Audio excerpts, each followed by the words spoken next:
દરેક નીતિની સામે કાયદાની રીતે ઊભો રહેતો SSK ન્યૂઝ ચેનલ।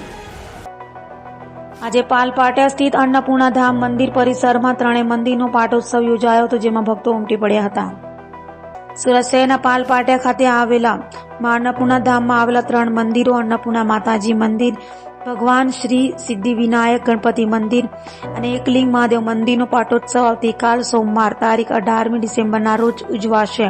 તો અન્નપૂર્ણા ધામના મેનેજિંગ ટ્રસ્ટી નીતિન મહેતાએ જણાવ્યું હતું કે અન્નપૂર્ણા માતાજી મંદિરનો 20મો પાટોત્સવ, ભગવાન શ્રી સિદ્ધિવિનાયક ગણપતિ મંદિરનો 11મો પાટોત્સવ અને એકલિંગ મહાદેવ મંદિરનો 7મો પાટોત્સવ શાસ્ત્રોક્ત વિધિ વિધાનથી ઉજવાયો અને આ પાવન પર્વે સમગ્ર દિવસ દરમિયાન અન્નપૂર્ણા ધામ ખાતે જુદા જુદા કાર્યક્રમોનું આયોજન કરવામાં આવ્યું છે।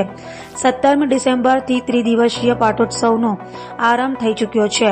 ત્રણેય દિવસો દરમિયાન અન્નપૂર્ણા ધામ ખાતે સવારે 9થી સાંજે 5 વાગ્યા સુધી ચારેય વેદના પ્રકાંડ વિદ્વાન વેદ પાઠી બ્રાહ્મણો દ્વારા ચતુર્વેદ સંહિતા પારાયણ કરવામાં આવશે।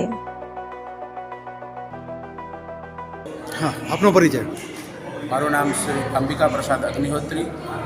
अपना आ मंदिर संकुलनी अंदर मागसर सुद छठ श्री अन्नपूर्णा माताजीना पाटोत्सव प्रसंगे भव्यातिभव्य चतुर्वेद पाठनो पारायणનું आयोजन કરવામાં આવ્યું છે।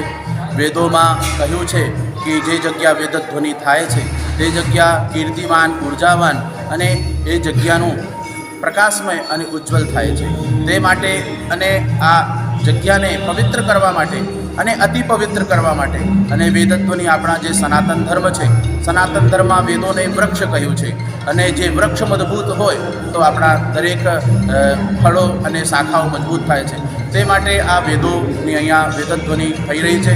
ત્રિદિવસાત્મક આ જે વેદ પારાયણ છે, જે ભક્તો અહીંયા મોટી સંખ્યામાં વેદધ્વનિ સાંભળવા આવે છે અને વેદ પારાયણ માટે આપણા નાસિકથી અને પુણેથી ઋગ્વેદાચાર્ય અને અથર્વવેદાચાર્ય આવ્યા છે અને યજુર્વેદના પ્રકાંડ વિદ્વાન આપણા સુરતના છે અને સામવેદ માટે હું અહીંયા સેવા।